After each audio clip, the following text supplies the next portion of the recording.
try to record it and see how well it goes. Before we actually jump onto my attacking machine, I want to show you what this looks like from an administrator's perspective, so you can see where these like misconfigurations come from, right? So this is the machine that you will be attacking if my computer is nice enough to load for me. Oh my God. Come on, I know that's the right password. Oh, caps lock is on. There we go. Okay, let's full screen this. Also, let me make sure my voice is being captured here. Okay, cool. We should be good, right? Yeah, looks fine. I just hate when I do recordings and then I come back later and nothing recorded. And I'm like, really? That's what happened the first round. I had my camera set up and it's gone, and I did so well too. But okay, so I'm actually on the domain controller right now, but you could do this from like any server as long as you're logged in with the correct account, right? How do you actually add roles to a server in Windows? You go to Manage, Add Roles and Features. So to make this a domain controller, I actually went through this wizard, role-based or feature-based installation. I selected this machine, and then I added Active Directory domain services. And then from there, it allowed me to configure this machine as a domain controller. So for example, for the certificate authority, which there is one in this network, I added Active Directory certificate services instead, right? And you just go through the installation process. Then from there, under tools is kind of where you have your main management or features. Although also on the side, you can access them from here too. I think I can probably just double click, whatever. I just use the tools anyway. So if you go to tools, the ones that are probably the most important when you're managing an Active Directory domain are Active Directory users and computers. So this is where you have all of your user and computer accounts, right? And you can kind of move them around and organize them into these folders called organizational units in Active Directory because they allow you to organize things, right? So for example, I created this folder called groups where I put all the groups, whereas by default, they're just in this user folder. And then from here, if you wanted to like configure a user, I can right click and change the properties for this user. So for example, I can change what access other people have to this account. So I can go here and I can change security and I can grant other users control over this account, which may be like, you might have to do that as an administrator. Like let's say you need to give your HR people control or the ability to change passwords on other users in the environment, right? Then you go here and then, I don't know if you can actually change that here. There might be another place where you have to change specifically password changes, but this is one place where you would do that. Yeah, I think that's the most important thing to talk about here. We also have ADSI edit. This is the other one where you can right-click properties and you can create very strict definitions of like these attributes that I was talking about, like constrained delegation and stuff. It's all here, and you can modify it for like either a set of users and computers or for like a single user and computer. So a little bit of a different view, but it's kind of the same idea. You just have different options here. Then the other thing is group policy objects. This is a big one, so that's why I want to talk about this. So if I go to, I'm blind. I don't do this enough. Group policy management.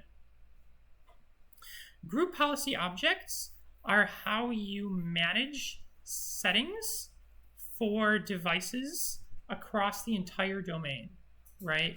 So as an administrator, let's say you want to add somebody to the local admin group on that machine. You wouldn't want to have to go to every single machine that you own, like especially if you're part of a large organization, and like add a local admin directly on that machine, right? That would just take forever. So that's where these group policy objects come in, and you can create them by like clicking new, right? Create a group policy object.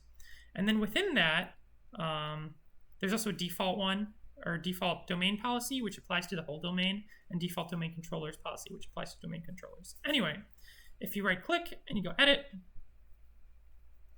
you can then edit all of these different configuration options, which it's now bugging out on me because I'm making it do too much, and I didn't give it enough resources probably, but that's fine.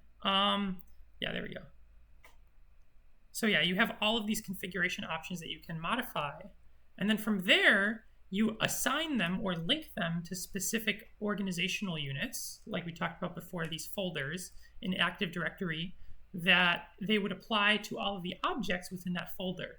So for example, the default domain controller policy is applied to domain controllers. As you can see, it is within that folder, right? So I would just like right click, I would say link an existing GPO, and that would link it, and so that it applies to all the objects there.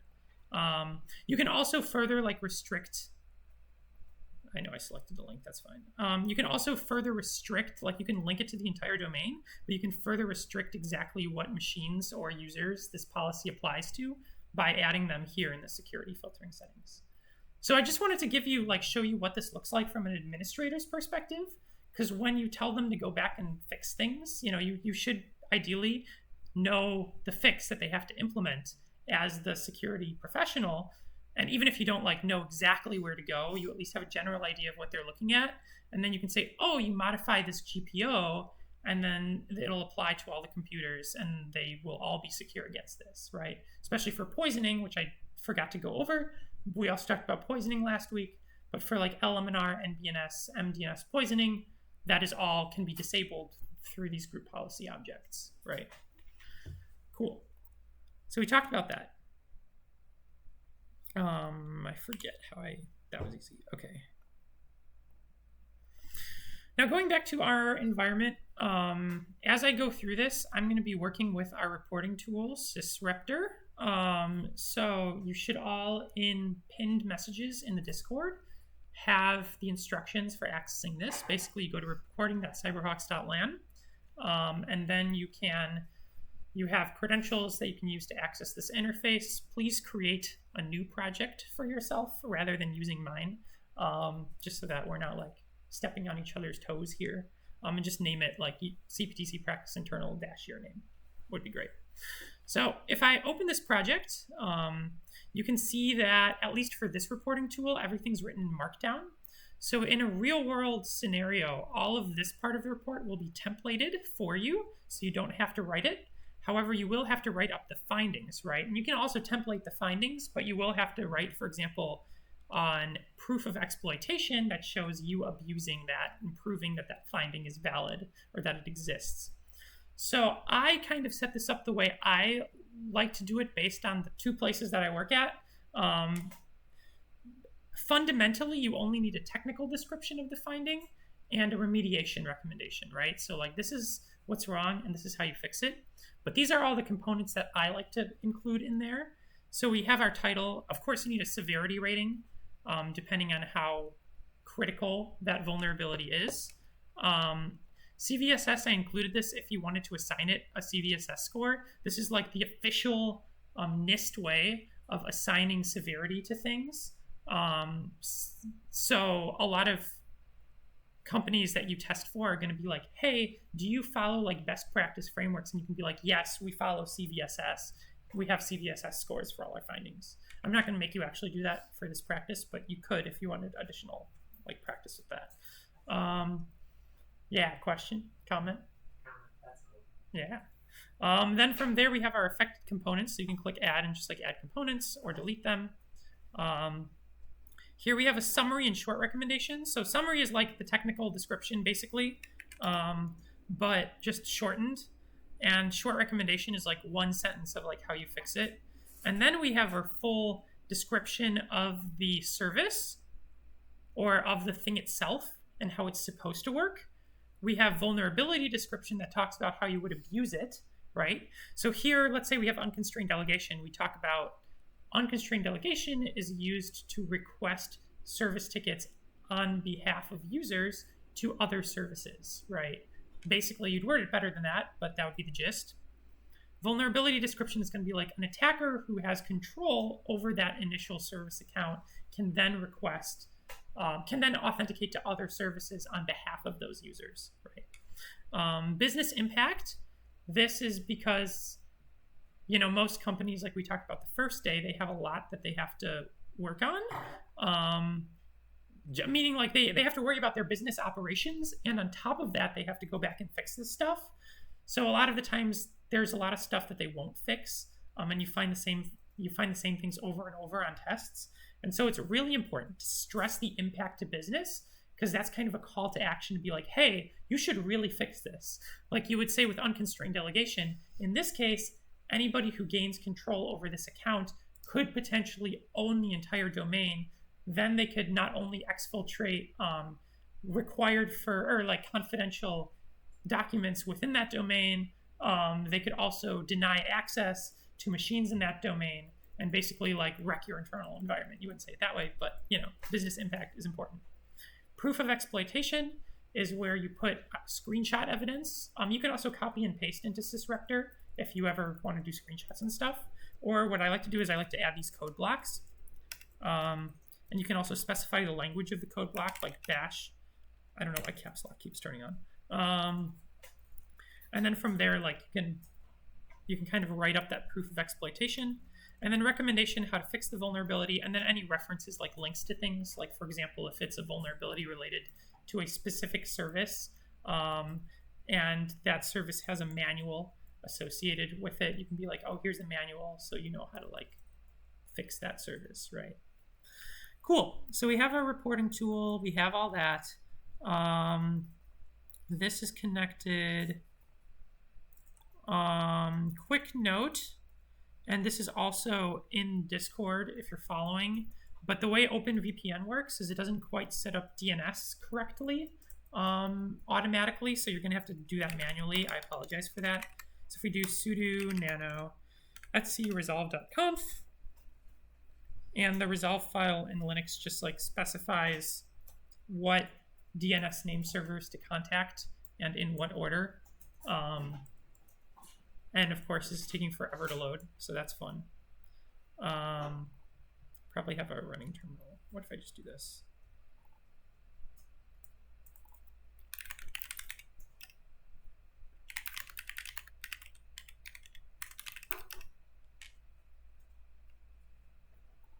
Fun times.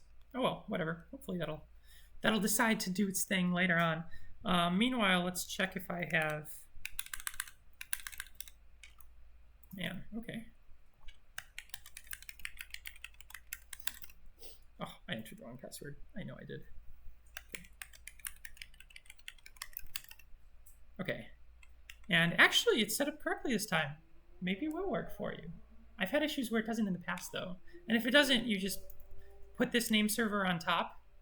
From the bottom, just move it to the top. And then you can say search cptc.local. So then by default, what this does is if you try to like NS lookup or dig like DC1 or a machine in the domain, it'll automatically add this suffix to the end of it.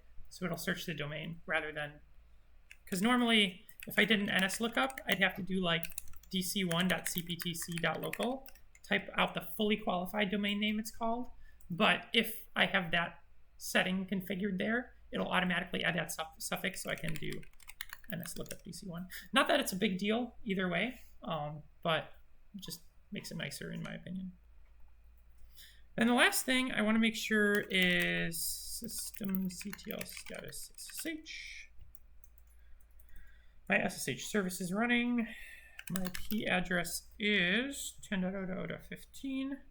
So I actually like to SSH into my Linux machine from my Windows machine, so I'm working all from one machine rather than jumping back and forth. This is kind of, it's optional. You don't have to do it this way. I just like doing it this way. So I like to use MOBA Xterm. You can use PuTTY or just regular old SSH or whatever you want to use. But I like MOBA Xterm because it also lets you transfer files back and forth really easily. So if I say SSH 10.0.0.15 and Kelly, and now we seriously hope that this works.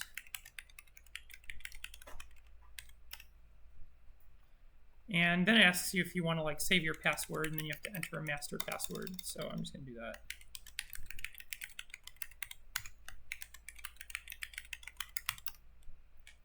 Oh my gosh.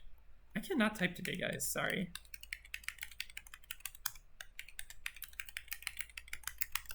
There we go. And now you see I basically SSH'd into my Kali machine there, and I have my terminal. Also, to zoom in, I held down Control and mouse wheeled, but there are many ways to do that. I'll let you figure that out. Okay, so now we're ready to go. We're ready to start testing. Step one is you're going to be given scope from your client. So you're going to request two things. You're going to request, hey, what's the range of addresses that you want me to test? And the second thing is you're going to request their Active Directory account lockout policy. That is just to ensure that if you ever enter the wrong password for an account, it'll be automatically locked out after a certain number of incorrect attempts, right? You do not want to lock out accounts in a real production environment because that could cause business consequences. So if you're doing something like password space, where you're taking a common password and trying it against all users, it's probably going to fail, right? And that adds one to their lockout count, right? So if that lockout count gets like 5 or something, depending on how they have it configured, it'll lock them out. You don't want that to happen. So when you're doing password sprays, let's say their lockout policy is like lockout after 5 attempts within 30 minutes or something like that, 5 incorrect attempts within 30 minutes, then I'd maybe spray 2 passwords, right, in that 30 minutes. So that users still have, like, in case they enter their password wrong a couple of times, it's still not a big deal. So yeah, so those are the 2 things you'll get from your client. Then from there, they'll give you a range of IPs that they want you to test. A lot of the times that range of IPs will be off from what you agreed upon. So you will always agree upon like this many IPs for discovery scanning, and then this subset of IPs we're going to take a closer look at and do active testing on. So if that discovery scanning list of subnets is way off what you agreed upon, like let's say you agreed upon 2,000 and they sent you like an address space that's like 10,000 or more, then you have to reach out to them and be like, hey, I noticed that the scope is way off. You wouldn't say it like that. You would say, we agreed the scope was set for this. The subnets that you provided me total this many IP addresses. I just wanted to touch base with you and talk about this and make sure either we can like talk about renegotiating the price on this and expand the scope, or alternatively, maybe we'll take a subsection of this and test with that. Okay, cool. So then we're going to want to do our Nmap scans. So this is how I do Nmap scans. We're going to do I like to do TCP discovery scan, UDP discovery scan, and ping scan. So in this case, let's say we know that our address space is 192.168.12.10 to 20, I think is correct, if I remember how I set it up. Yes, I think that's correct. So then we're going to do, we'll start with the TCP scan. Oh, I have old stuff here, which is kind of annoying. RM KLE ZSH. I'm sorry about those pop-ups in the lower right. So we're on set hist file. Okay. Now hopefully I don't have any command history. Yes, cool. Starting from scratch. Okay, so we do. Oh my god, I hate you teams. So we'll start with a TCP discovery scan, right? So I'll say nmap. We'll do -t4 --. I'll do this like I would do it in a real environment. So I would probably say max retries 0. We talked about this last week. And min host group. I'll just do like 128, even though here it makes absolutely no difference because I'm only scanning like 10 IPs. But and I'll say pn to assume all hosts are up. We're not doing a ping scan, right? That's going to be separate. And then we're going to scan like the top ports is going to be, maybe you do 50, but I'm just going to do 5, for example. And then from there, I also don't need that equals. I don't know why, I'm just used to doing it that way. And then I like to save this to a file, so I'll call this TCP-discovery. I just have naming conventions that I like to use for this, but you can call it whatever you want, as long as you remember what it is. And then if I'm doing a list of ranges that a client provided me, I would do -il and then provide the file that has the list of ranges. But since I know I'm scanning 12.10 to 20, I can just do that, right? And I think we should be good to go. Oh, another thing I like to add, I killed it, by the way, just so you know, with Control-C. I like to add -vv to make it show right away when it's discovering open ports, because otherwise you have to wait for it to be done before it actually shows that information. Side note, you actually don't have to add VV. You could run it and then press V while it's running, and that'll increase the verbosity. But easiest to just add VV beforehand, then you don't have to worry about it. Cool. Oh, and I know I keep changing things here. I usually don't do DNS resolution here because I only care about to stop DNS resolution, which makes it slightly faster. I mean, not considerably, but you add -n, and then boom. So you can see that finished really quickly, and you see we do have some open ports here, which I probably scanned the wrong range because I cannot see anything being. I don't see why anything would be open on port 80. So let me just double check here.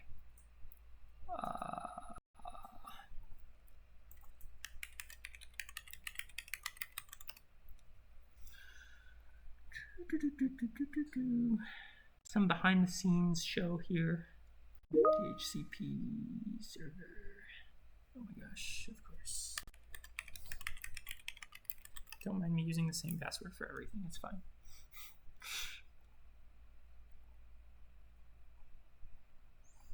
We have DC1, 12.10. That should be right. That should be right. Huh. Oh, I only did the top 5 ports, and none of these happen to be 445, or the ones I'm looking for. So let's actually do this. Let's specify the ports manually. I know these are Windows machines, so they're probably going to have 139 and 445 open. And I know that we have domain controllers, which are probably going to have 88 for Kerberos. And maybe they have RDP, so we can do like 3389 and 5985 for WinRM. I don't know. You can kind of, to your taste, but... And normally I would just do top ports and I do like 50, but in this case, you know. And there we go. Now we see some open ports here, and now we kind of have a general idea of what is live. Then we can do the same thing with UDP. So I'm just going to take that same nmap scan, do some subtle differences, like I'll save it to a file called UDP instead. And this one I like to explicitly specify ports that I think are interesting. So these are the ports that I usually do. There are a couple others that I'm forgetting off the top of my head. 69, whatever, this is good enough for now. You'll get a cheat sheet with these commands, by the way. So don't be afraid, like, I don't remember this. You'll get a cheat sheet that'll be like, TCP discovery scan, here's the command. So, and then because it's UDP, we need sudo, we need root privileges to do it. I generally don't do -T4. We talked about how faster means less accurate, and with UDP that can become a big problem. So with UDP I usually don't increase the timing speed on that, and I do -SU to specify that this is UDP. Boom. This one will probably take a little bit longer than our TCP scan, just because UDP, when the port is closed, it doesn't respond to you, and so it waits, and it's like... Also, I don't know why nmap is just being annoying to me right now. Oh my gosh, of course, you need me to enter my password. Okay, cool. And I doubt any of these will be open, but open or filtered just means like filtered, because in UDP it doesn't know when it doesn't receive a response whether it's open or filtered. Oh, we do have like 1, 2, 3. We have NTP on the domain controllers, so that's pretty cool. NTP is for synchronizing time. Yeah. And okay, last one I do is a ping scan. So sudo nmap -pe -sn. You could just do -sn. -sn just says don't do a port scan. By default, it'll do like the normal ping scan, but like some additional ones. But I just like doing a straight ping scan, so that's why I do -pe. I think it makes a difference. And then we'll do again output to ping. And then my input list, but in this case, it's just going to be the range 168 12.10 to 20. Am I missing anything? No. I can also do -n, actually. Boom. I think it's because I actually have the wrong host name on my machine that it's taking forever to do this. So I might actually go ahead and fix that, because I ran an older version of the script that did not have that line commented out that changes the host name. So it's probably mad at me that the host name of the machine does not match the actual host name.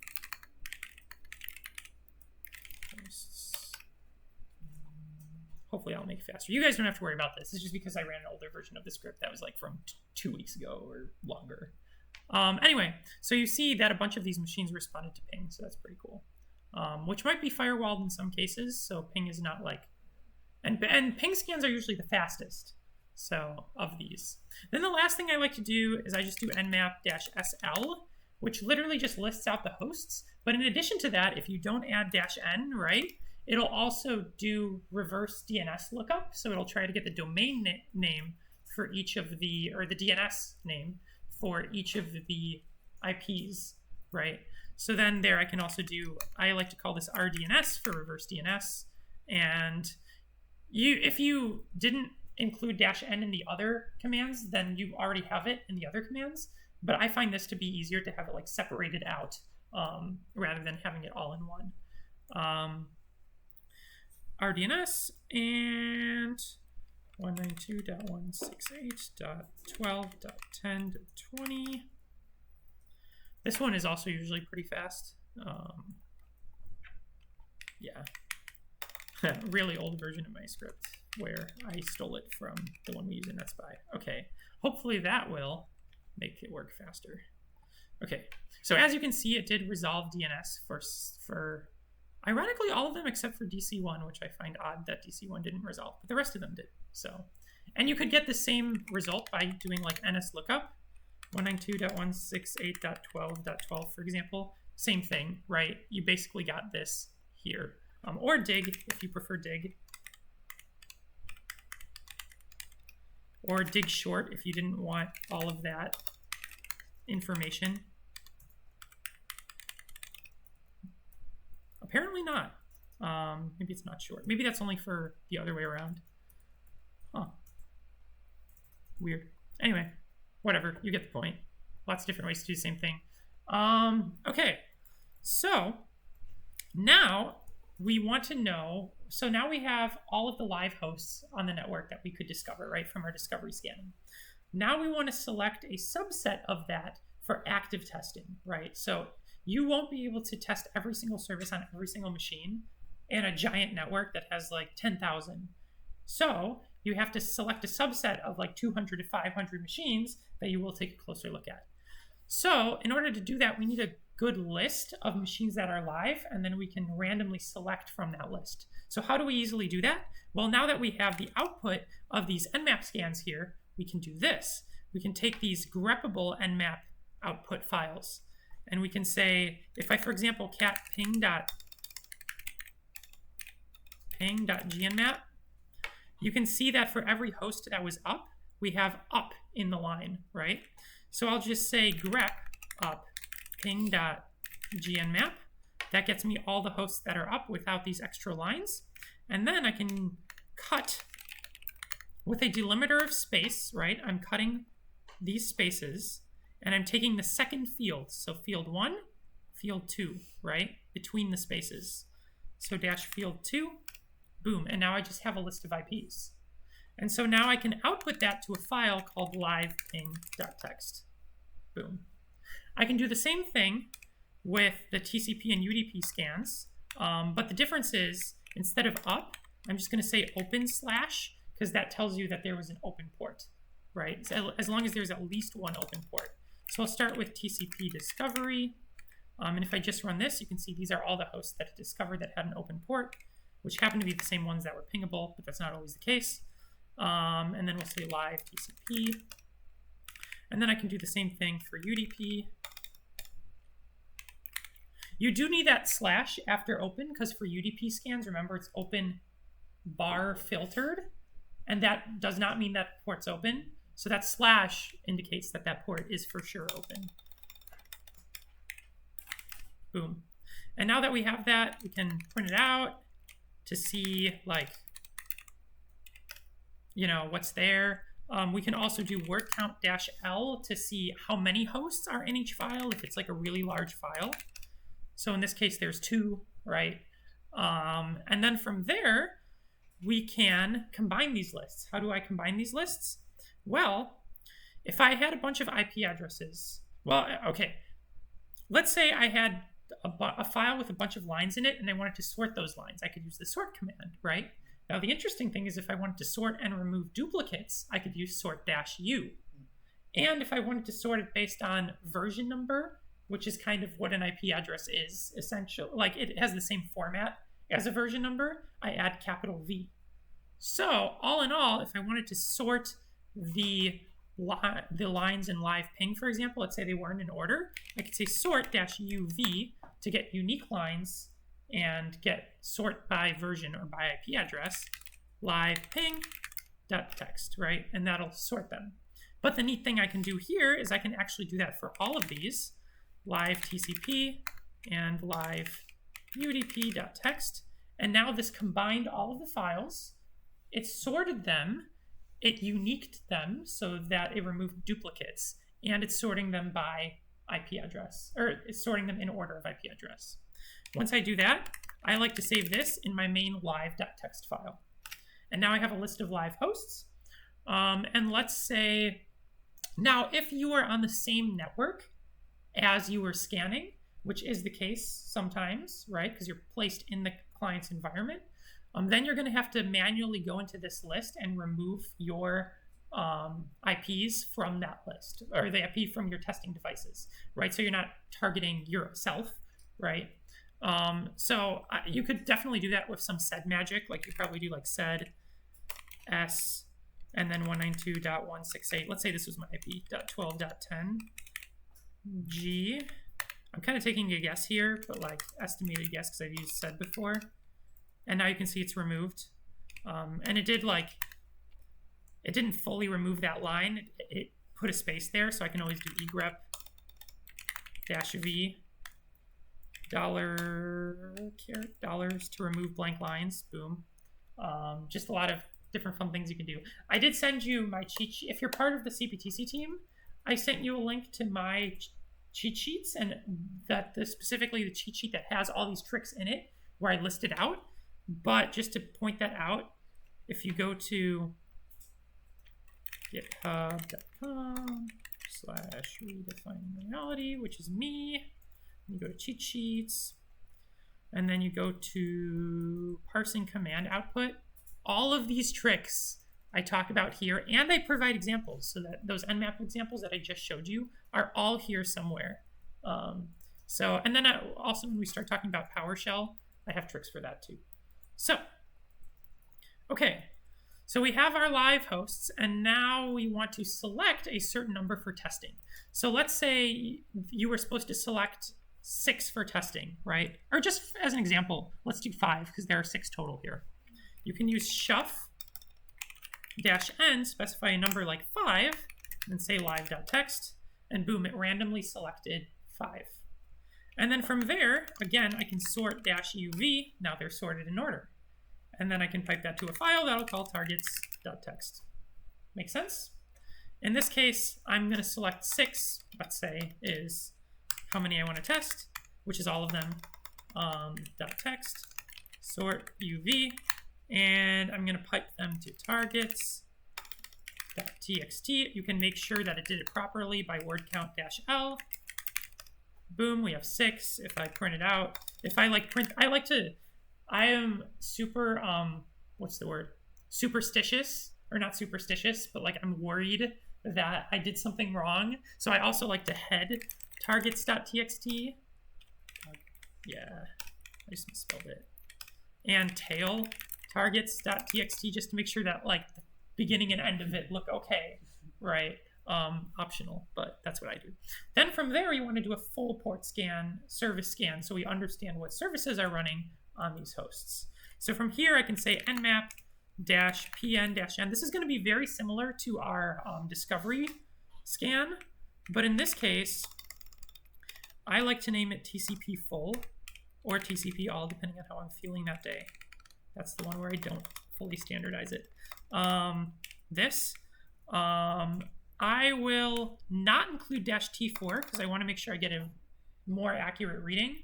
I'll still keep like max retry 0 and min host group so it doesn't take forever. And then from here, let's see if I'm forgetting anything. -p-. I think that's pretty much it. Okay. And then, yeah, and then I can run that. Oh, yeah, duh. I want to actually get the service versions, so I'll do SV. You can also do -sc if you want to run the default scripts. Just depends how much time you have on your hands. Or you could do -o for OS detection, right? So like the full command, if I wanted to get the versions of services and do OS detection, is that. You can also set the limit on how long the service detection runs for, which might be the case. Sometimes like you get a service that I can't figure out what it is and it takes super long to like try to identify it. So then you might want to put a cap on the amount of time that it spends. I forget what the actual flag for that is, but you could look that up. But anyway, this is what I usually do. I usually do this. And then from here, you can see we're finding open ports. And then when it's done, it'll be done. Okay. In the meantime, we can move to one thing we talked about last time that I did not do a refresher on this time, but poisoning. So, LLMNR, MDNS, NDNS, they're all used for a similar thing, which is, okay, let's say you want to resolve a human-readable domain name to an IP address. So like google.com to some address, which is how computers communicate with each other. They need the addresses, right? But you as a human want to put that nice readable domain name. Usually that's done by the DNS server, right? So when we did NSLOOKUP and we said NSLOOKUP dc1.cptc.local, it reached out to the DNS server, which in this case was also the domain controller. It provided us with a response. It said this is the record for that. However, let's say the DNS server does not have the answer. Then what Windows does by default is it reaches out on these 3 multicast protocols. Multicast meaning it sends a request to the entire network or local network that it's part of. Basically broadcast domain if I'm being technical about it, right? And then it asks, hey, does anybody else know who has this IP address? And then other machines, if they have the record for it, then they can respond and say, actually, this machine has this IP address. But as an attacker, you can respond and say, hey, I have this IP address. Then they'll do subsequent communication with you, and you can try to request credentials, right? And then hopefully get credential material in the form of, since this is NTLM authentication, it'll be in the form of a net NTLM v1 or net NTLM v2 hash, right? Note, this does require being in the same broadcast domain as active users for this to work, right? Because if you're in a different network, you're not going to see user traffic like doing these broadcast requests. And usually when I say broadcast domain, usually that's being in the same subnet, although depending on how they set up their like firewall rules and stuff, not necessarily. That's why I say broadcast domain to be technical. But usually you have to be in the same subnet. So in order to try this in our test environment, I gave you access to a jump box, or basically just a box that you have credentials for that is in the actual environment that you can use for this. So I'm going to SSH into that. So I'm going to add a new session here. And I got this wrong last time, so let's see if I get it right this time. I think that's it. We're going to find out soon enough if it doesn't work. Test. Look at me go. I'm so prepared, guys. Okay, so now I've SSH'd into our jump box. Again, I've provided you credentials for that. And it's the same setup as pretty much some slight changes to the setup script that I provided you guys with. So all the tools that you have on your Kali machine will probably be here, even though it is not a Kali installation, right? So the default Kali tools will not be here. But if you go into the tools directory, this is the way I organize it. So, oh my gosh. So I like to, in my home directory, I like to have test folder and a tools folder. So then all my scans I do in my test folder, right? In this case, I did it a little differently because I did them all in my shared workspace folder. But in general, like I would do my scans and test and then have tools and tools. So if I go to tools, you see we have responder here. So responder responds to these LM&R, MTNS, and DNS requests, right? So if I go to responder,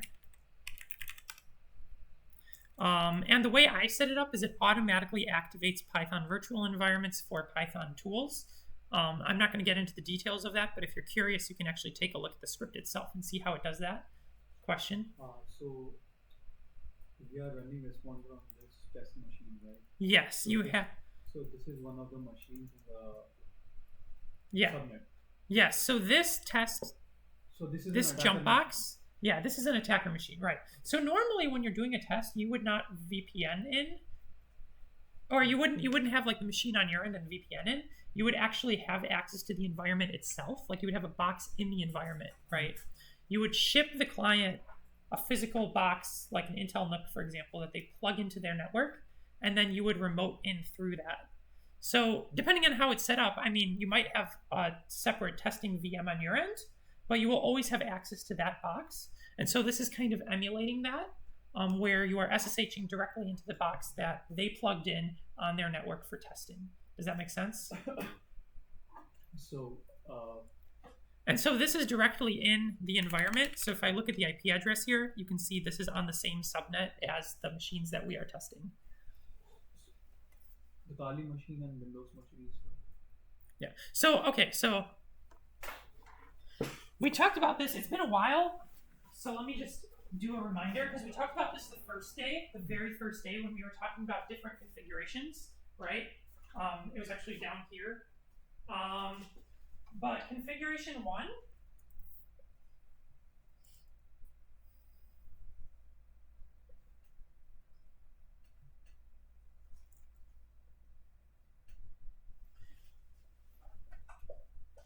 you have a couple different options here.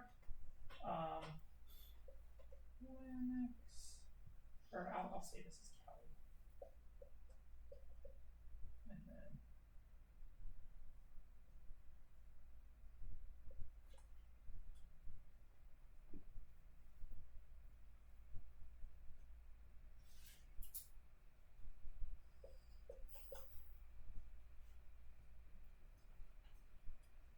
okay, these are your two options for how you're accessing the client's internal network. I mean, I'm sure you could come up with like more fancy ways to do it, but these are the two common ways that I've seen. So either option 1, so you, I did not spell you. Okay, so in option 1, you send the client this NUC, right, or this machine that they plug into their internal network, and that comes with Windows and with Kali or any Linux distro that's ready for hacking, right? Installed already on it, right? And then what you would do is you would VPN directly into that machine.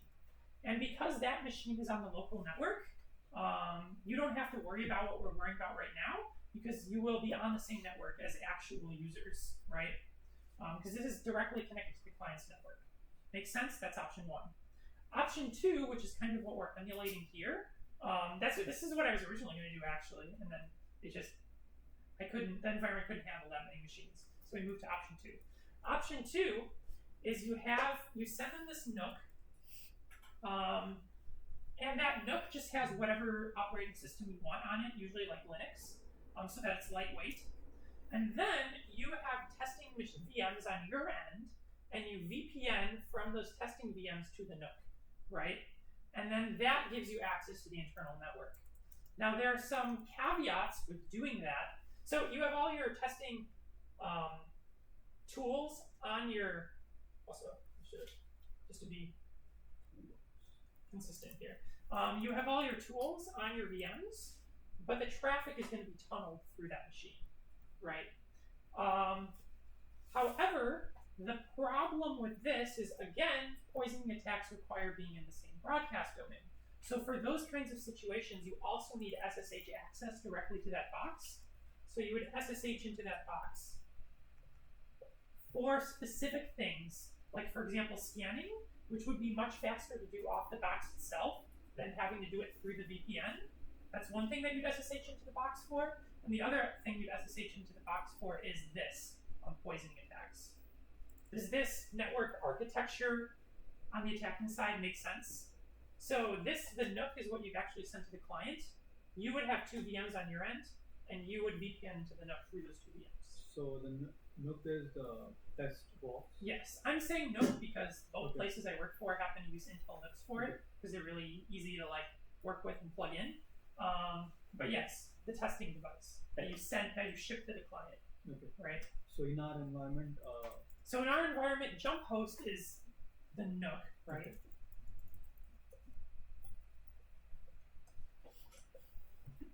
And technically, like, this isn't really true because we're not VPNing into the jump host, right? We're VPNing into like a separate firewall that I set up, Open VPN on. But like, it's essentially the same thing as doing this. You can think of it like we're doing this. So we are SSH into jump host using Windows machine. Yes, you can use your Linux machine too. It doesn't matter, whatever you want to use. But yeah, because I just I have it all in one place. Windows machine, it's just easiest to SSH in from my Windows machine. Does that answer your question? Cool. Yes. Okay.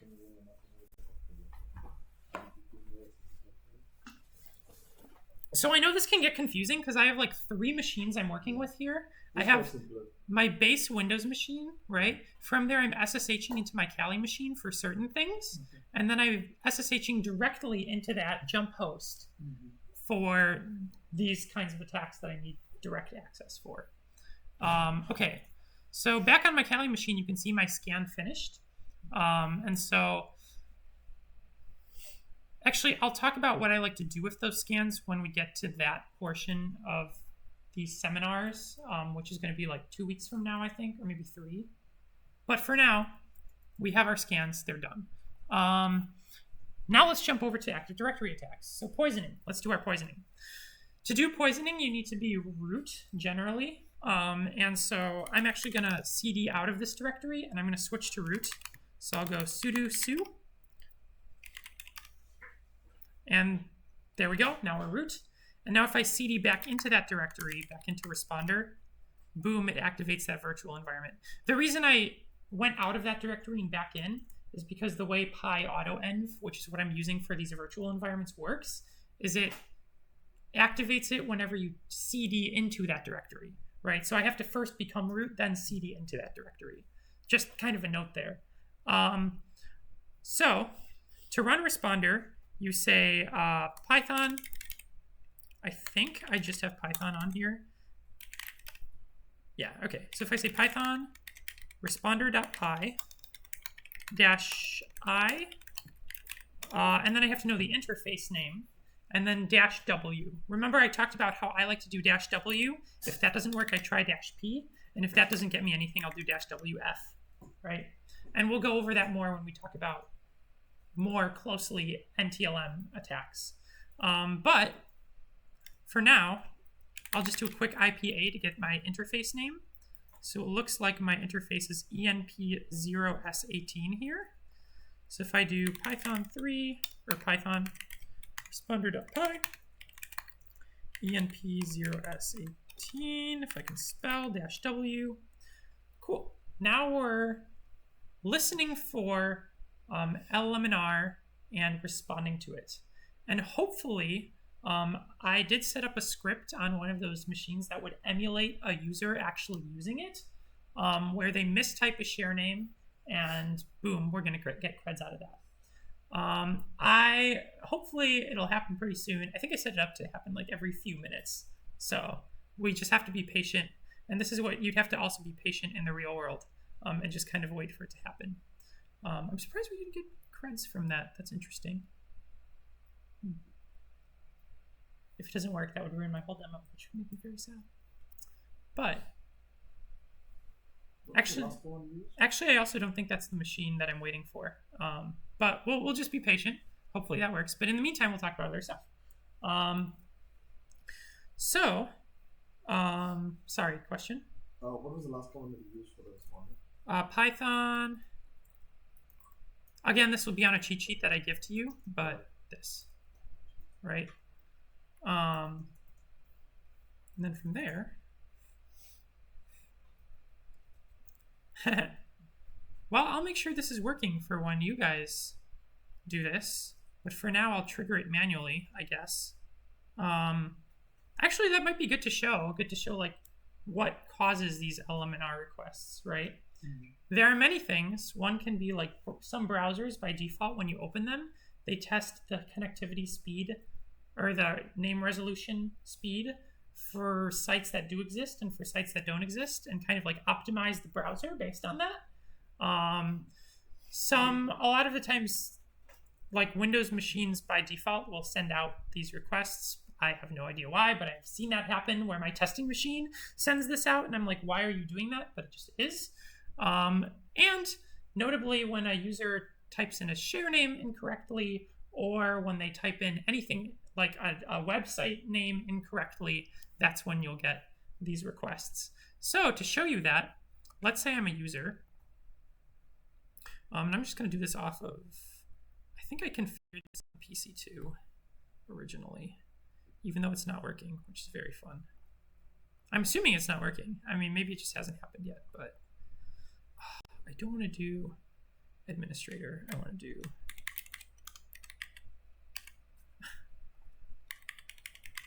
I set up this environment like 2 weeks ago, so I don't even remember like the attack path that I came up with. So that's unfortunate. But actually I might have it written. No, I don't. Okay, I'm going to cheat a little bit here. Sorry, guys. I'll make sure this is working for when you do it. But we are cheating, so I'm going to go here. Oh, I think I took like the first password in RockU, so it cracks. User share. Also, for any hash cracking in this test environment, just use RockU. I just made sure that anytime you're supposed to be able to crack a password, RockU cracks it, just for practice sake. Also, I'm not going to cat that because that file is huge. Please? No. Okay. Oh, 1, 2, 3, 4, 5, 6. So.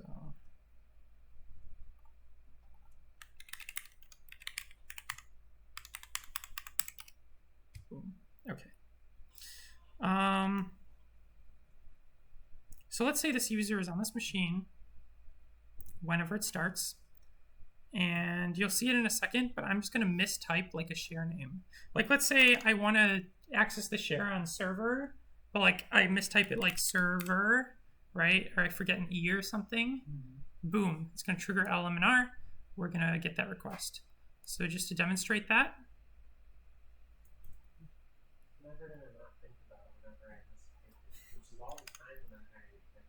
Yeah, if LMNR poisoning works, or like if they didn't disable it, you always get something out of it. You know what I mean? Like I will leave, and you can safely leave responder-w running for an extended period of time. So I'll leave it running for like 3 days and just collect credentials over time. So server, and then like, let's say the share name is test. And then I pressed enter, and hopefully, like, it's not finding it, so it's taking forever to load. But hopefully that triggers LMNR. If it doesn't, we have bigger issues here. There we go. Okay. So now that I triggered that, you see we captured this hash here. And so now we have a net NTLM v2 hash. We'll talk about things we can do with that hash next 2 weeks from now. No, next week. Next week, that's going to be fun. But for now, just know that you can crack this hash with hashcat. So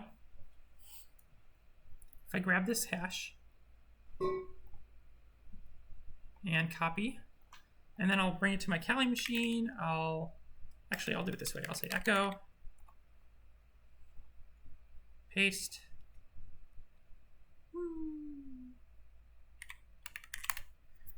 hash.text.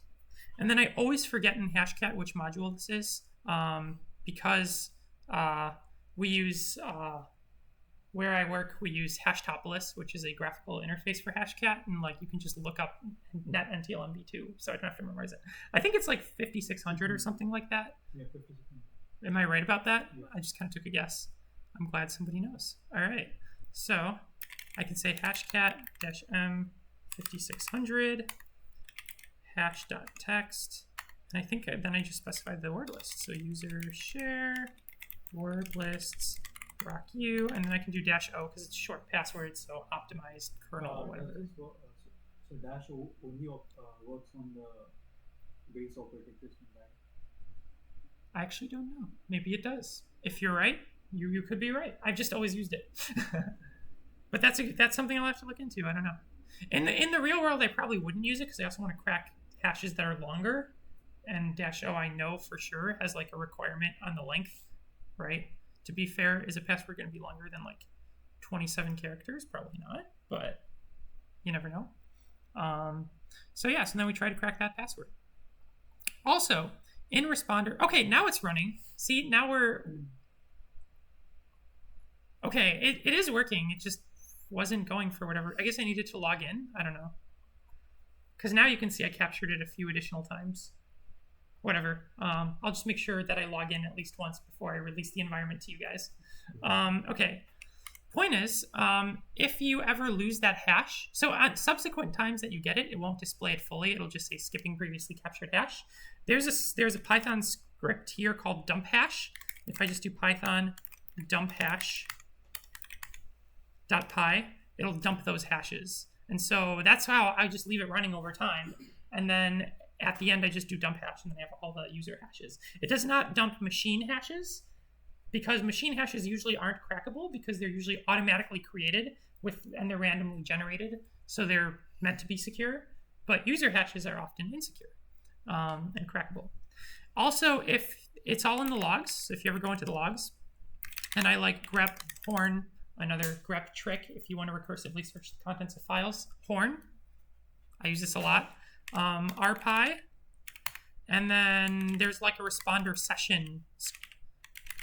session.log, and boom, I can see all of the lines where we have that. If I remove the O, I can actually see the text surrounding it.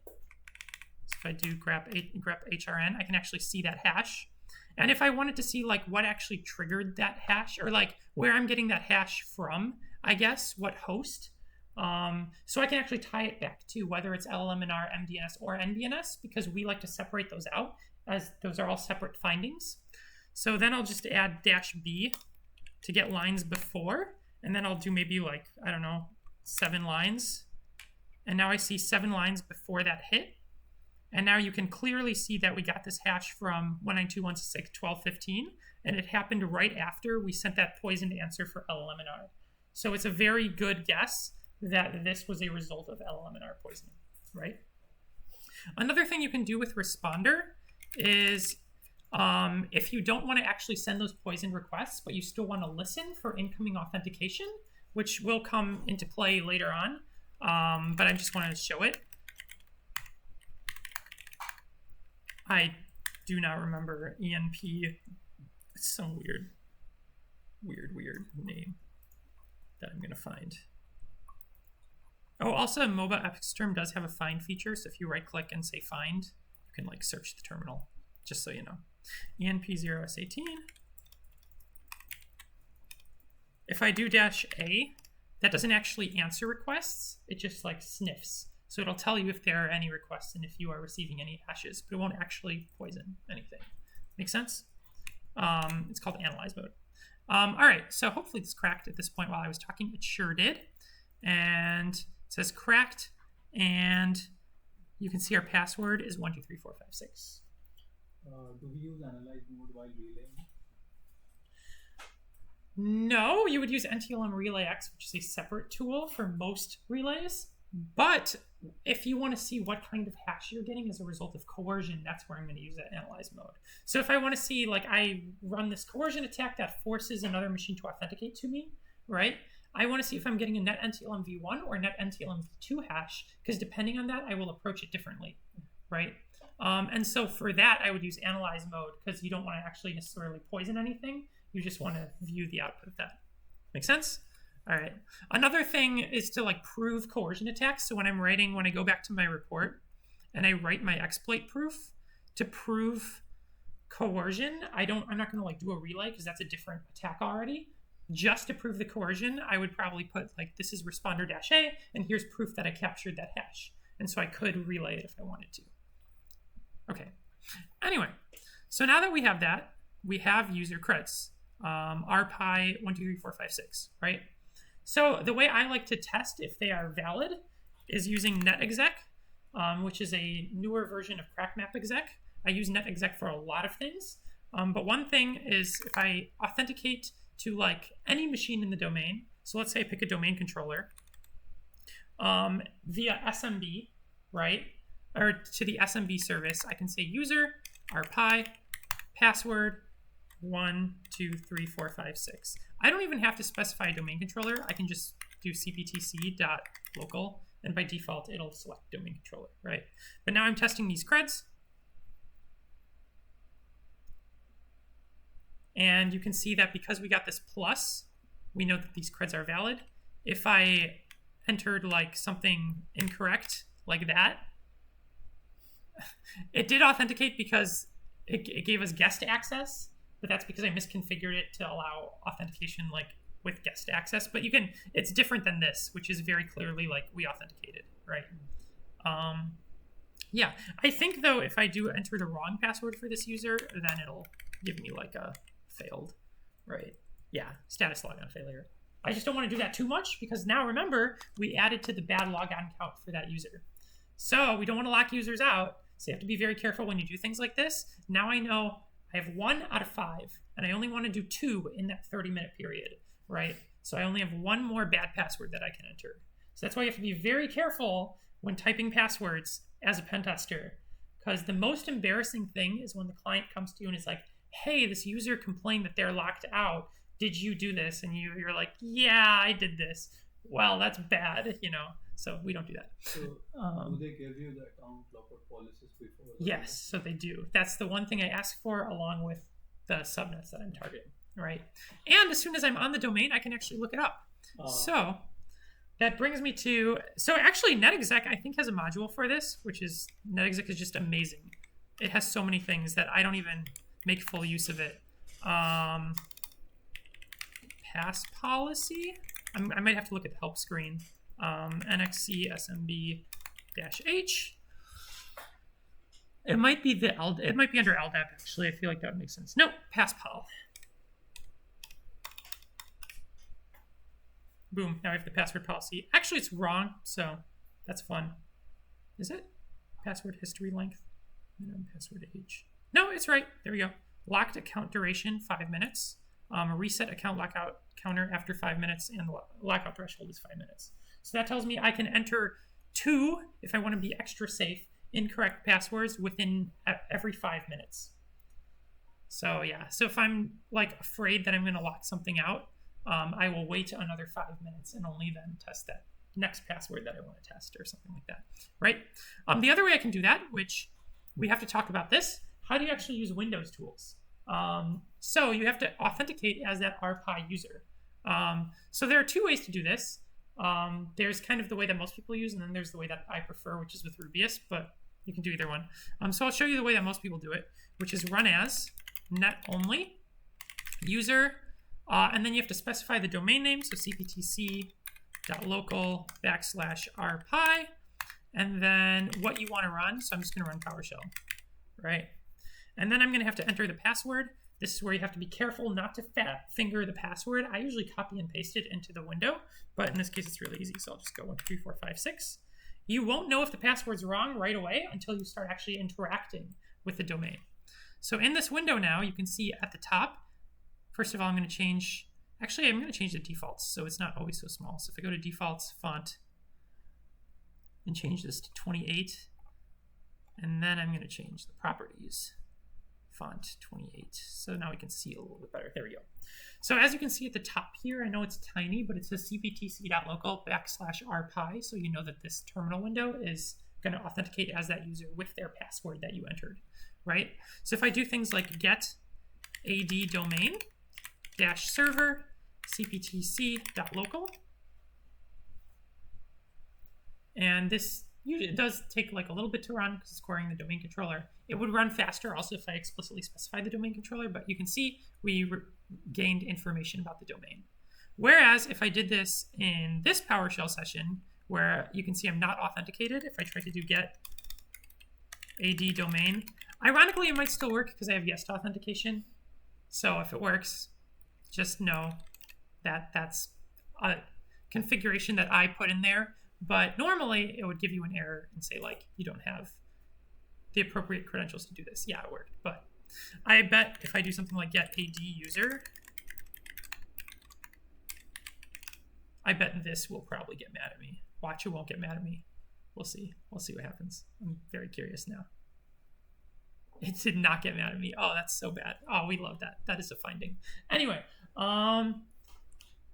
point is, in most cases, it will not work unless you're authenticated as that user, right? Cool. The second way you can do that is by requesting a Kerberos ticket or ticket granting ticket for that user, right? So instead of using password authentication, we're using Kerberos authentication. So the way I would do that is I'm just going to do it in this PowerShell window. I can list tickets with klist. Currently, there are no tickets. I'm going to go into my tools folder where I have Rubius installed. And if you use my installation script, you will have Rubius here. And then I'll run rubius.exe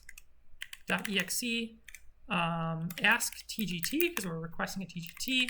You have to specify the domain. DC, DC1, and user, rpi, password, 1, 2, 3, 4, 5, 6. Now let's talk a little bit about Rubius. Whenever you're getting a ticket with Rubius, there are a few different things you can do with it. You can either import it into your current session, that's known as pass the ticket, so you would do /ptt, which is what I'm going to do. You can actually display it, which if you don't put anything, by default, I believe it does display it. But if you do no wrap, it'll display it, but also it won't have like, normally it displays it in like a pretty format where it kind of, I don't know how to explain it. It doesn't put it all in one line. It like puts it on separate lines so you can see it in like a box. But for copy and pasting, that's not very helpful. So I like to say no wrap to get the TGT. I can actually run this and you can see what it looks like. Ah, stupid clock skew stuff, probably because my clock is off here. I know it's a problem with my VM, not the environment, because I had this problem before. Sorry, guys.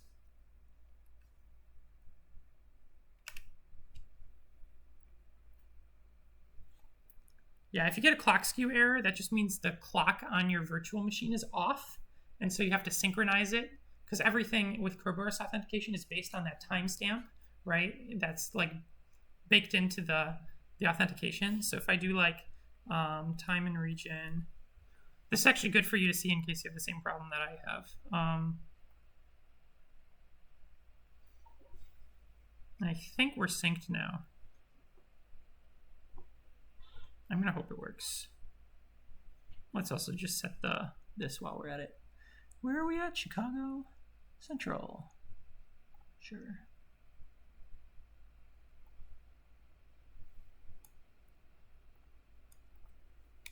Please work. It did not work. I'm gonna do the same thing here really quick.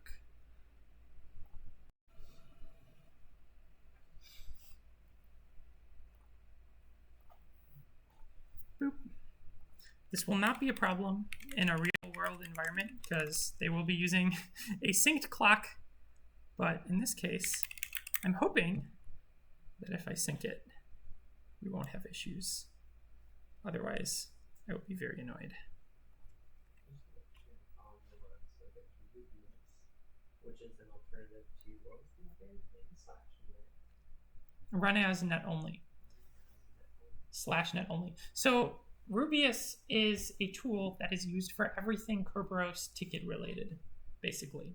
So if you want to do any kind of Kerberos related attack, you're going to be using Rubius. So you can either use password authentication, which is that run as net only, which I believe uses NTLM, net NTLM authentication under the hood. Or you can use Kerberos authentication, where you're getting a TGT using Rubius, right? So 2 options. But that sounded like 2 options for different things. Like The end result is authentication. It's just the authentication mechanism is different.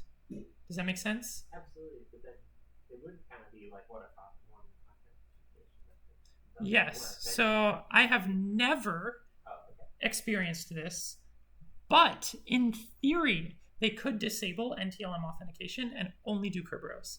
In which case, I don't know the specifics of run as enough. It might still try Kerberos if NTLM doesn't work. I'm not sure. But at the very least, Rubius would definitely work then. But, other methods may not.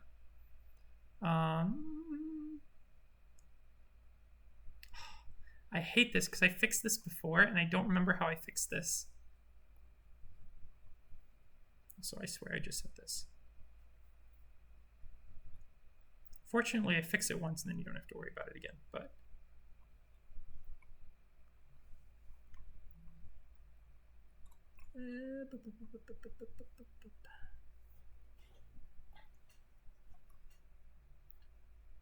settings are managed by organization, of course, because it's Active Directory.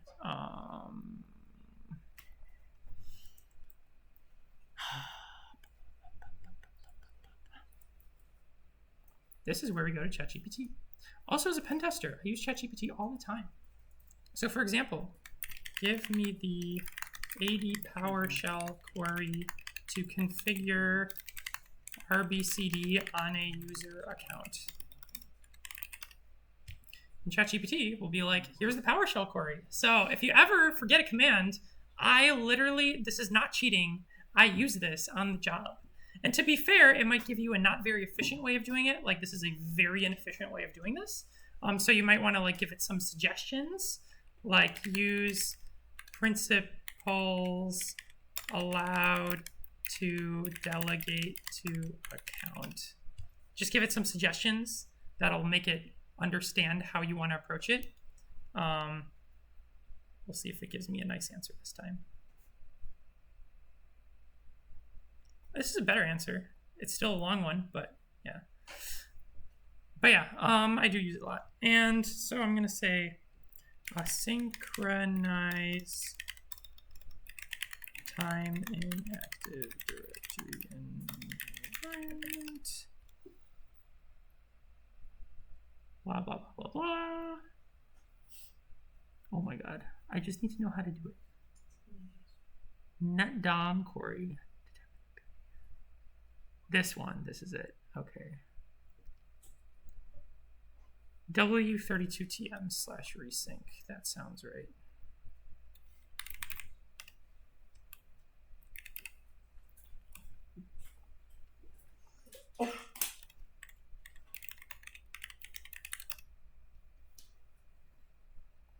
And I'll run that on here too.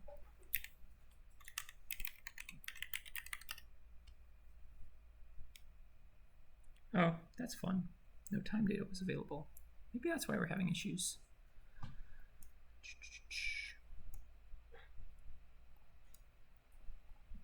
Sorry, guys. Assuming you set your VM up like where you do not have time issues, you don't have to worry about this, but what a pain. Okay, anyway, now I have a shared clipboard, so I should be able to do this.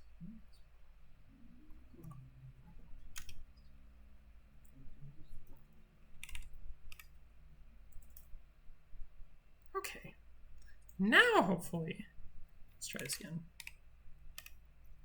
No, this is gonna be the death of me. This is the same thing. I'm gonna do the same thing here. W32TM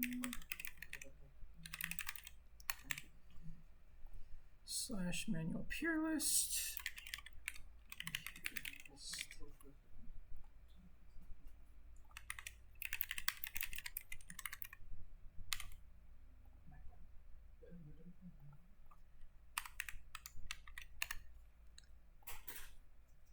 sync from flags manual.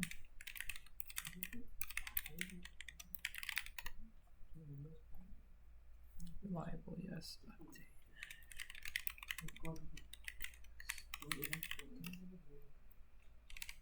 Come on. No clock skew. All right, here we go. This is what it should look like. Now we received, so as you can see when I said no wrap, I received this TGT in base64 format. So now if I wanted to like request service tickets in Rubius, I could just copy this and then I could input it with /ticket. I'll talk about that in a second. But the other format, the other thing we can do is we can save it to a file. So by default, the without file, by default, it saves it to .kirby file format. So if I say ticket.kirby, boom, now it says ticket written to ticket.kirby. And you can see it if I go to C, tools, and we have that ticket.kirby right there.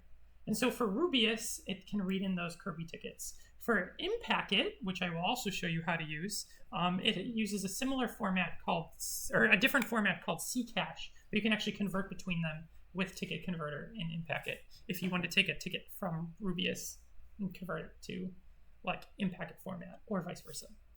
Anyway, the third thing we can do is we can actually pass the ticket.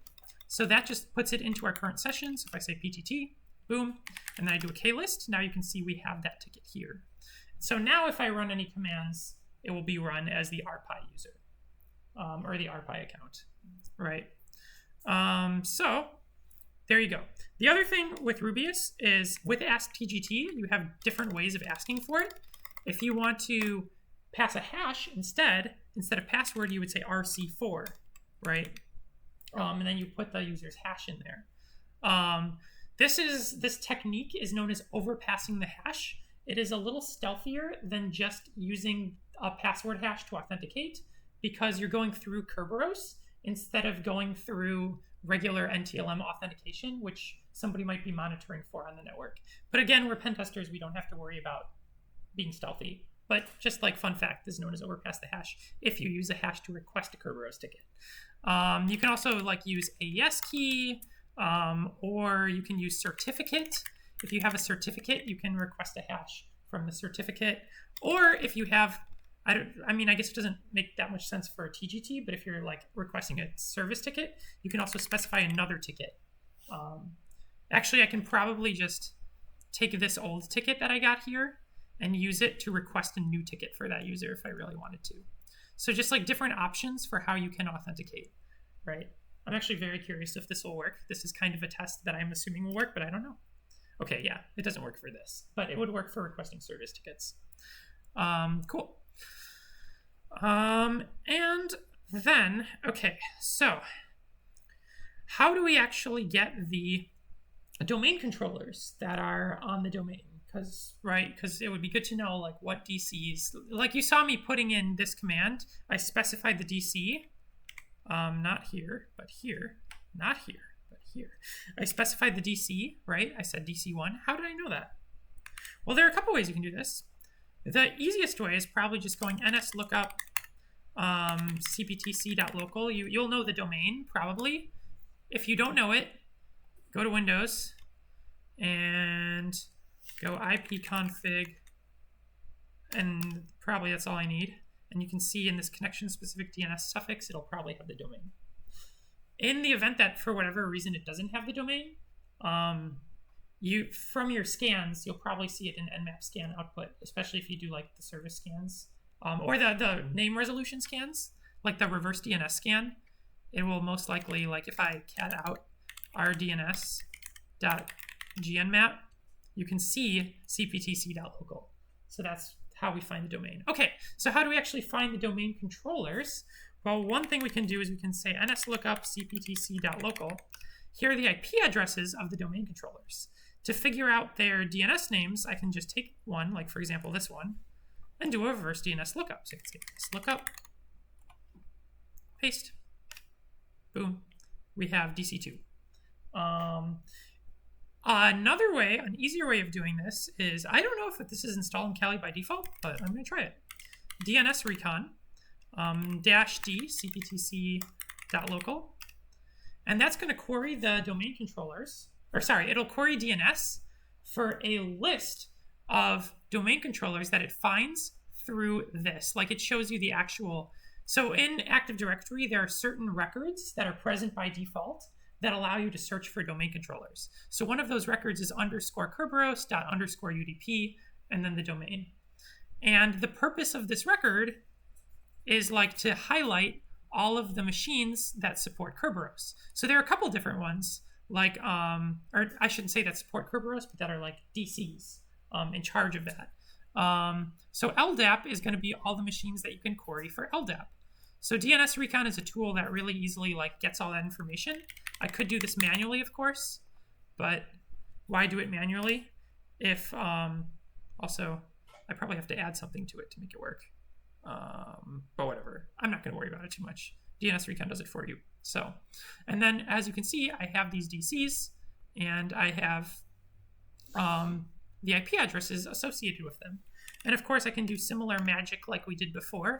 Like I can output this to a file. I'll say dnsrecon.txt. And then we can cat dnsrecon.txt. We can truncate squash spaces. So multiple occurrences of space will be replaced with one occurrence of space. It did not do it, which I find very odd. Let's do it this way. Maybe these are tab characters.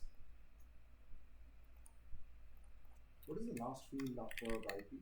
What? So the last field after the IP. So like this? Yeah. This is the port. So like, for example, Kerberos is port 88, right? And so when it searches for Kerberos, it finds that it tells you like these are the machines that will have port 88 open. This is LDAP, right? That kind of stuff. I'm actually going to just paste this in here and make sure these are spaces. Oh my gosh, don't be mean to me. Right click, copy, nano temp.text. I know I keep changing the name here, but who cares? Paste. There we go. Okay. And are these spaces? Okay, these are spaces now. If I do cat dnsrecon, but this time I'm actually going to cat temp trim squash. There we go. Now it's squashed all those spaces, right? And then we can cut by a specific field. So we'll grab field 1, 2, 3, 4, if I got that right. Cool. And now we'll sort, grab unique ones. And now, boom, DC1 and DC2. So just a quick way to figure out the names of the domain controllers. Man, this is taking so much time that I didn't even realize, but that's okay. There's just a lot I have to cover. Anyway, now that I have user credentials, there's a couple things I can do. I'm going to run Bloodhound and Pingcastle. Pingcastle does a bunch of automated Active Directory audits that will look for a lot of things so that I don't have to look for them manually. And then Bloodhound looks for ACL abuse, right? So the way I'm going to do that is in a session either with an imported TGT or like that has those credentials in it. I'll just go to the session with the imported TGT, which I believe is this one. Yes. And I can go to Pingcastle. And I always forget the options here. So if oh my gosh, I hate that Windows does this. Pingcastle.exe-h. I can print out my options. And then I think I usually do like health check or something like that. And then I basically run it. I'm not actually going to do it because that takes time and I don't want to bother with it.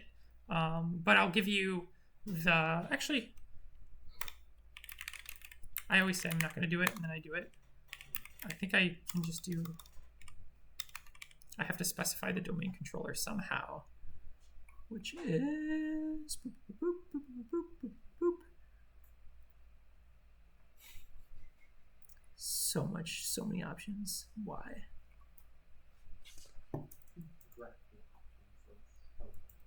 I could. So the Windows version of grep is find string domain. Okay. Server. Yay. Thanks, Lucas. Great idea. Server, DC1. Boom. Yeah. And then if you were using this in the real world, you would get a commercial license, but you can also use it for free on your own test environment without a commercial license. So this will probably take some time, so I'm going to kill it. Maybe not. Maybe it's almost done.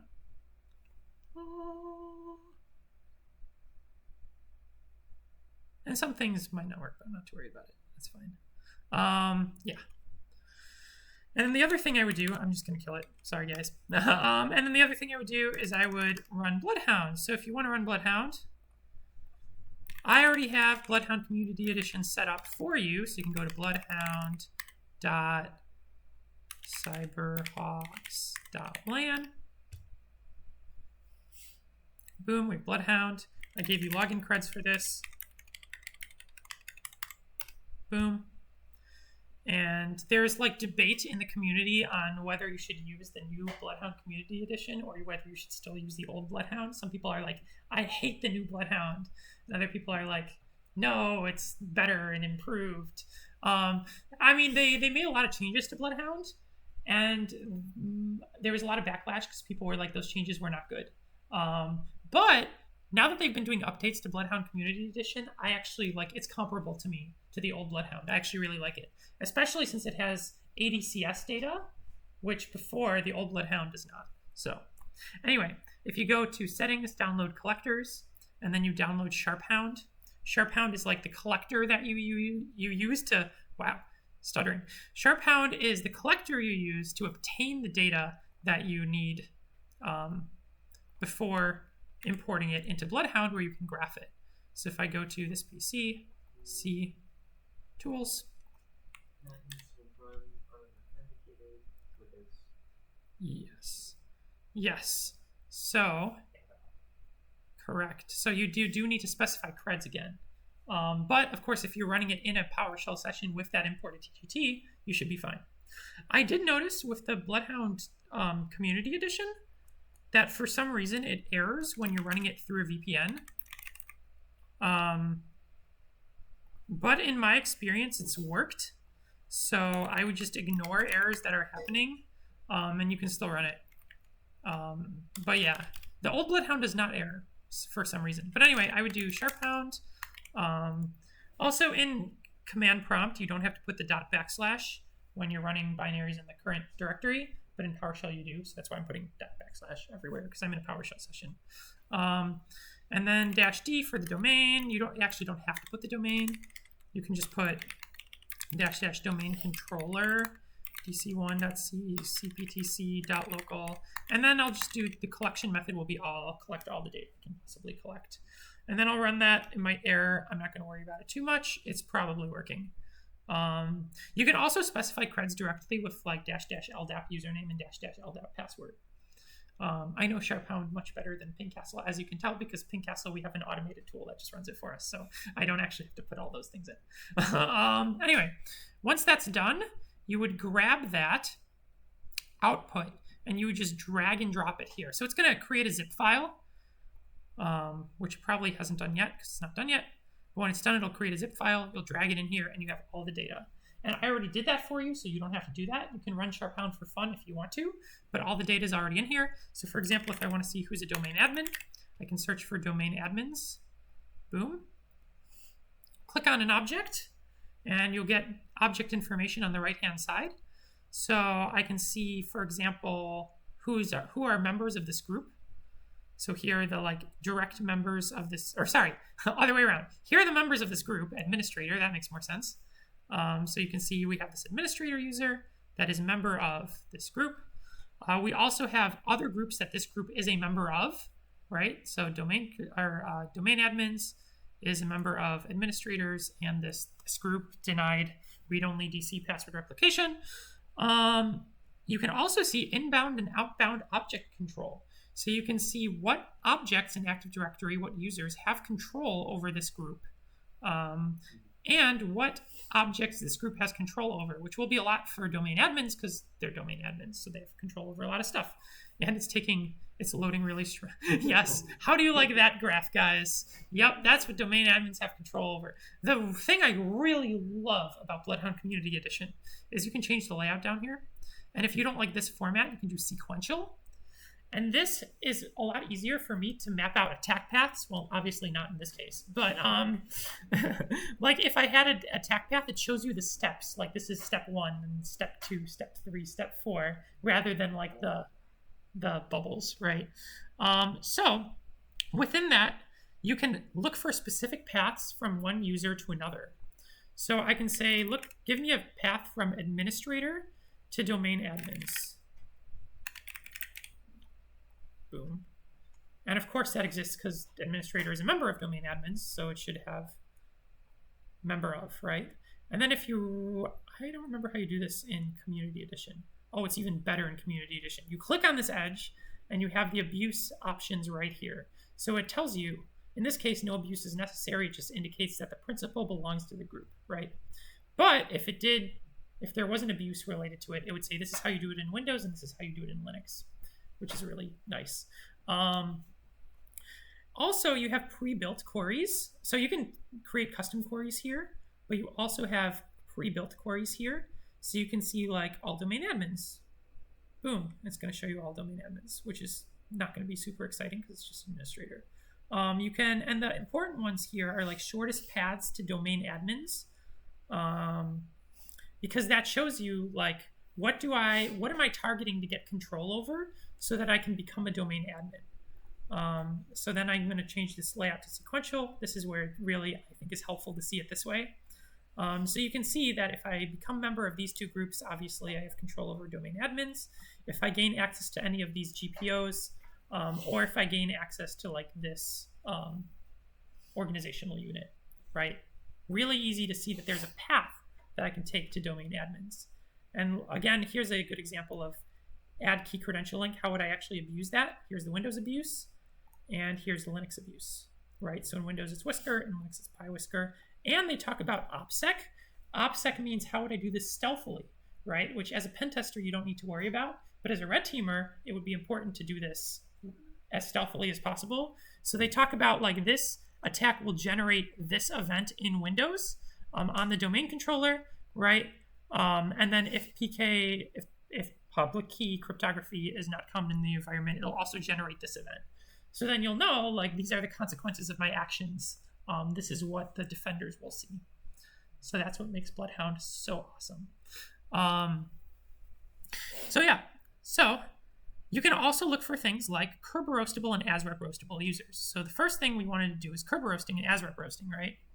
So I know this is a problem I have with the UI, and maybe there's a way to change this, is like, this is so tiny. In the old Bloodhound, it's like really easy to see this. I'm sure there's a way to change it that I just don't know. But if I list all Kerberoastable users, it's taking a little bit, but eventually it will list all Kerberoastable users. There we go, KRBTGT. There should be an additional Kerberoastable user that is not popping up here, which I find strange. So I will have to look into that. Yes, but anyway, to actually perform Kerberoasting, let's go over to Rubius. Again, remember Rubius, anything ticket related. Also, I'm going to kill this because we don't need to run this. It might not let me kill it, which is fine. Maybe. No. That's what I hate sometimes. Like terminals just get stuck. No big deal. We'll just do it here.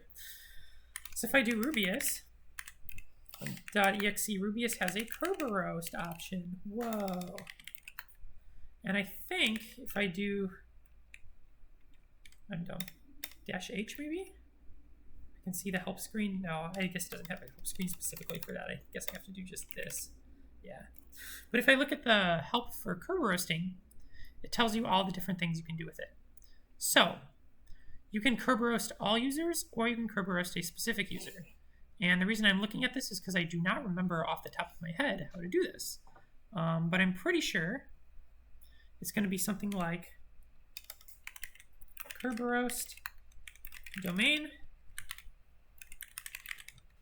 PC.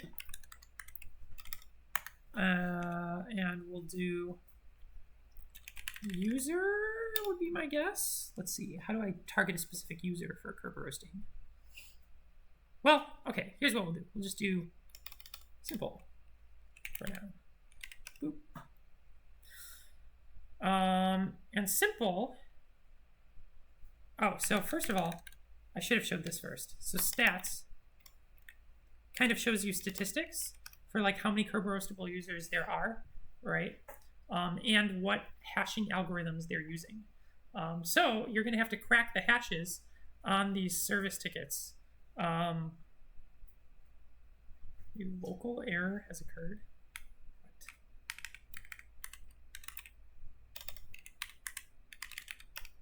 Try that.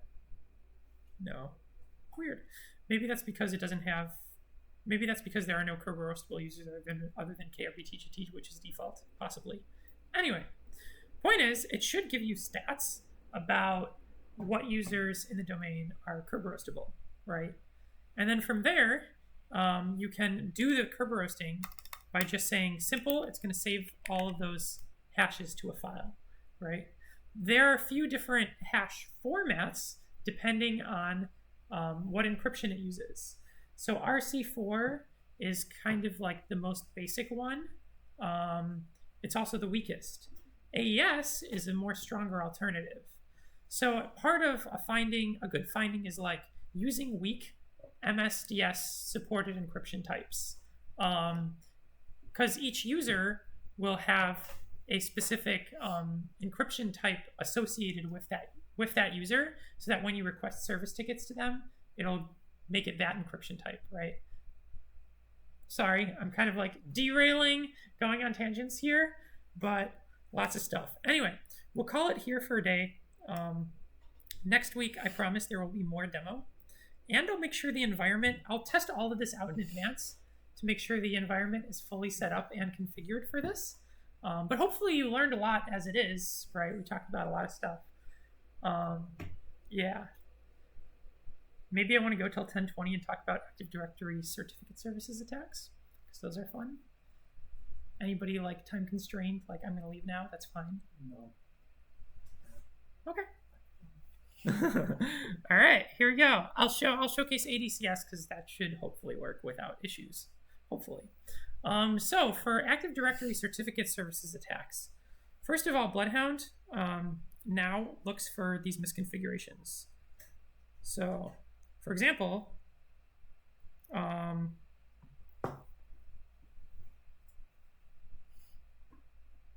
like blanking on how to do this, but I just usually do it with CertiPy anyway, so I'll show you CertiPy. Bloodhound you can do this with Bloodhound, but my preferred way of doing it is with a tool called CertiPy, which is also the same tool you'll use to abuse these. So you can find this on GitHub if you go to GitHub. CertiPy, and the reason I like going to their GitHub is because they tell you each of the abuses and how to do them, which is very nice. So the different abuses are kind of named by ESC and then a number to identify the abuse. So ESC1 is like vulnerable certificate templates, ESC8 is relay to web enrollment portal, and there are a bunch of other ones too. So how do we actually get this certificate data? Well, we can use CertiPy for that. So in order to do that, I'm going to say CertiPy find, and then I have to specify credentials, right? I can't get the certificate data without specifying credentials, but now that I do have low privilege user access, I can say rpy -password 1234556, and then I believe I do -dcip, which I do not remember off the top of my head. This is the DCIP.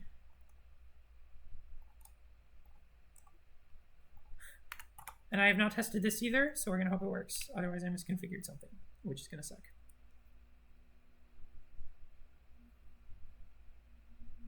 Okay. And don't worry about access denied errors. That's like, there are different methods for querying the certificate authority. And so one might not work, but another one did, right? But anyway, we found 35 certificate templates. We found one certificate authority. So in ADCS, we have these, okay. Certificates, we kind of talked about what those are. You can use those to prove that you are you. It's basically a public and private key pair. So you can use them for authentication, you can use them for signing binaries, you can use them for proving that you are the website that you say you are when you're establishing an encrypted connection. You can use them for a lot of things. Fundamentally, it's just this like piece of material that proves that you are you, public key and private key. Templates, how do you actually request or generate these certificates? You generate them based on certificate templates. Templates are set up by administrators, or they're defined by whoever's like in charge of the network, right? Or in charge of the domain. And they specify what kind of certificates you can request, right? And the attributes of those certificates. So these, and the way they specify that is with these templates, right? So in this case, we have 35 certificate templates. So that means each of these allows us to request certificates based on that template. There are authorities that you request certificates from. These authorities are in charge of managing these certificates. So in this case, we have one certificate authority. So when we want to create a certificate, we would go to that certificate authority. You would say, I want to request a certificate based on this template. I'm going to fill in the information that you need to know. And then boom, you're going to give me a certificate. That's how it works in a nutshell. So now that I save this output to the certify.txt file, I can print. Come on, don't be slow. Thank you. txt. Just being very slow.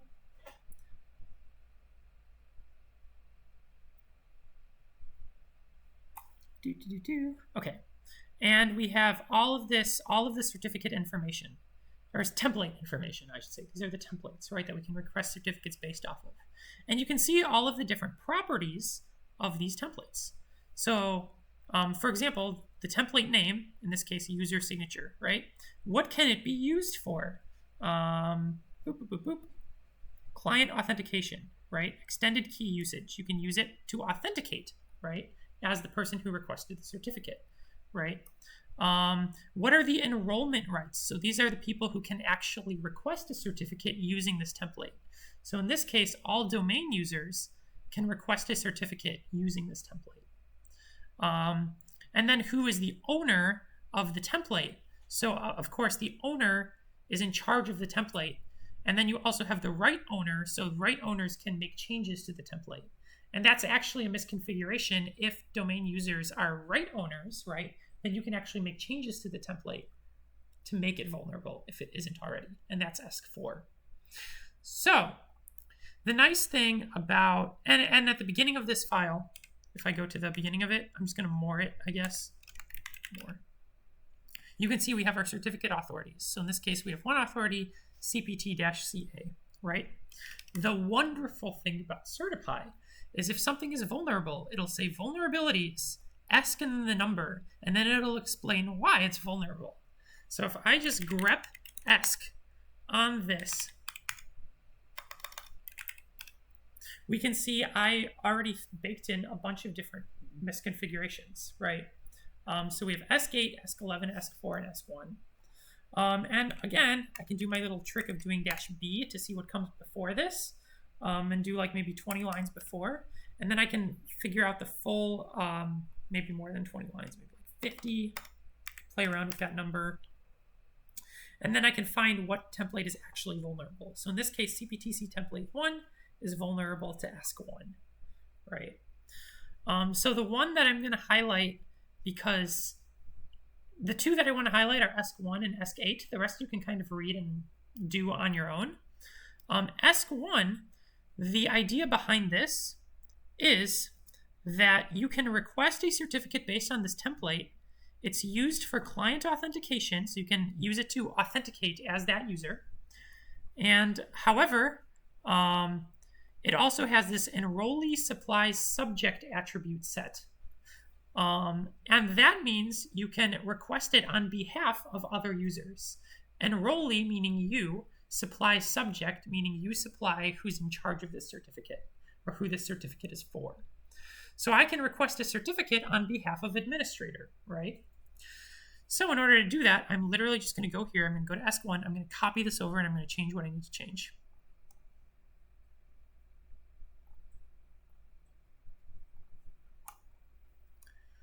And then hopefully I can just paste it in here. Yes.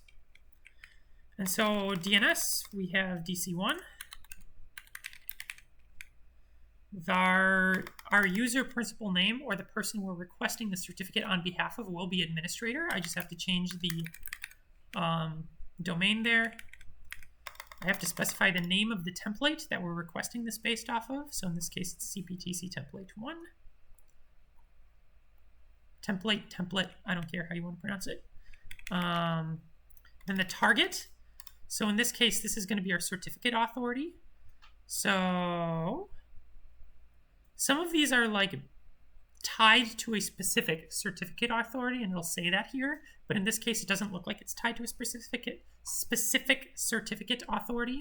So therefore, I should just be able to specify anyone I want. I'm actually going to grab a second session to my Kali machine here to remind myself what the name of it was, because I don't remember.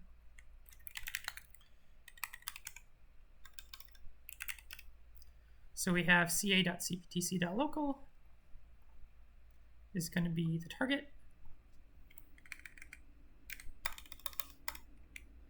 And the actual CA name, each certificate authority also has a name that's associated with it. So in this case, it's CPTC CA. And then I need to provide some kind of credentials for who I want to request this as, right? So I'm just going to use rpi.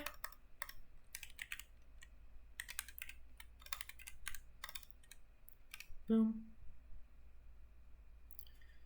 And unsupported cert type. Okay, that's probably because I misconfigured. Sorry, guys. I'm realizing all my mistakes now. I probably had to add explicitly, like add a CA that's responsible for this, which I didn't. Which is why it didn't show up here, which kind of weirded me out. But normally, that would work. Sometimes you do run into situations like these where it doesn't work, and then you're like, well, I would still put it in the report and say it's technically vulnerable, but just mention that it can't be abused. So I might put it as like high-level finding, but mention that it can't be abused under these conditions, or I might bump the severity down on that.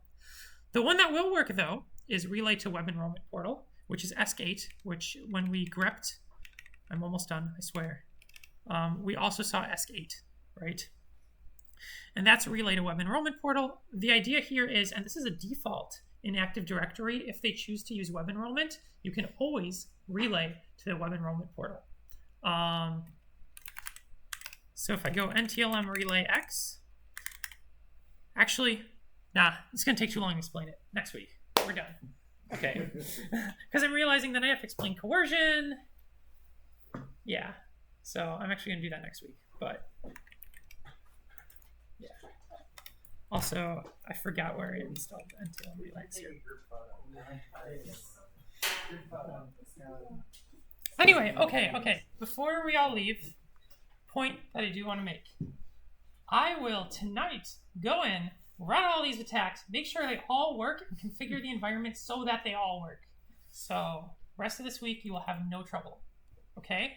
Deal? Okay. The other thing I'm going to do is release the cheat sheets, which I'm like 75% done with, but not 100% done with. So then you'll get to look at those and play around with them, including the things that we have not covered, like delegation. I put commands for everything in there. I'll try to release that tonight also. Your quote-unquote homework, if you choose to accept it, is to play around with the environment and start writing stuff up the way you would write it up in Sysreptor. So go here, click Add Finding, right? Don't use a template, just click Create Empty Finding. And you'll have a new finding here. And then feel free to fill in these fields. And you will probably learn a lot as you're filling in the fields because you'll have to look up the recommendation and that sort of stuff. Optional, if you want to do that. My people who are willing to help with reporting, I really appreciate you because we're going to want to template a lot of this stuff out so you don't have to fill out all these fields when you actually get to doing CPTC. So I'm probably this week, probably tomorrow, maybe, going to reach out to everybody who reacted to that chat and just say, hey, if you're willing, here's some templating that I want you to do. So like I'll give you maybe like 5 findings, and I want you to just write a template for that in Sysreptor so we have it. Make sense? If you are willing to help out with that and you have not reacted to that message, please do. If you're too busy, I understand. So then I just won't be reaching out to you. That would be so cool. It's just like each template we make would just like on competition day or on speed running. Right. You just click, copy, Because then what you can do is, we do have client data in like our main reporting thing, so I can't show you. But then what you can do, I think they have some example templates here, if I remember correctly. If we go to templates, yeah, so they have like SQL injection. But as you can see, if I go here, they have all the fields filled out for you, and then all you would have to fill out is like impact or proof of exploitation, right? But then the rest of the fields are already there. And so when you're actually using this template in the report, oh, look at you guys go. You're already putting your reports in there. You would just select the template from here, or you can type one in. SQL injection, boom, create from template. And now it's all templated, and these to-dos just tell you what you have to do. And when you go to like publish, it'll warn you of any to-dos that you didn't fill out. So it says unresolved to-do, and then you can jump to that section right there and fill it out. So just a nice way of keeping track of things. Cool. And for now, the report will not generate because we also have to come up with a actual like structure of what we want the report to look like, which I'll probably do most of that. But if any of you are like, I love doing web stuff, it's basically in web. If I go to designs, CPTC practice. Actually, I should probably show one of the example designs, not this one, because this one has nothing in it. But basically, you write it with HTML and Vue, right? So as you can see, it's all written in HTML, and you put like labels in for things you want to fill in. So like the report title there would be replaced with the actual report title that you would put in, right? So yeah, we'll have to go into that. But there you go. Ah, that was a lot, but and we didn't get nearly as far as I wanted to. I should have expected that, but there you go. Oh yeah, see, here's an example report. And they just are putting in preview data there. So in CPTC, they are going to judge us on a report and communication. Well, and part of that, are they going to judge us on a communication ability? And part of that's going to be how good at reports. Yeah. So yeah. We're going to crack this stuff. So yeah, I know it's a lot. I appreciate you guys bearing with me as you learn many new things. This will be recorded, so you have that, and you'll have cheat sheets, which will make this so much easier because everything will just be on a cheat sheet, and you'll just be able to go like step by step. Yes. The other thing is, okay, this week, if you do plan on going into the environment, I encourage you. You don't have to do this. I'm going to make you do it like a week before when we do a practice, but I encourage you to pretend that I am the client. So reach out to me and be like, hey, testing is starting for the day when you start testing, and testing is completed for the day when you're done, or we're kicking off, or we are planned to run scans overnight if you want to run Nmap scans overnight, which in this case, it probably doesn't make sense to do that, but you could, just for practice. And just let me know what you find as you're going along. So say, hey, we observed this in the environment. This is how I exploited it. You'll be able to view it in the report under this finding, right? So feel free to pretend I'm the client. I'm not going to give you specific instructions on how to approach that yet. I will do that later on, but I will give you feedback when you do approach me. And I'll pretend to be the client first, but then later on I'll give you feedback and be like, hey, this is how I would have communicated that same information. For CPTC, do we expect a week for us someone to be on the Discord, like in communicating back and forth? I'm not sure exactly how CPTC is going to be run, but I know they do expect you to communicate with the client, like they explicitly mentioned that. And I think they also said somebody, like a representative, will actually come in and talk to you during the test, and you'll have to kind of like explain what you're doing. So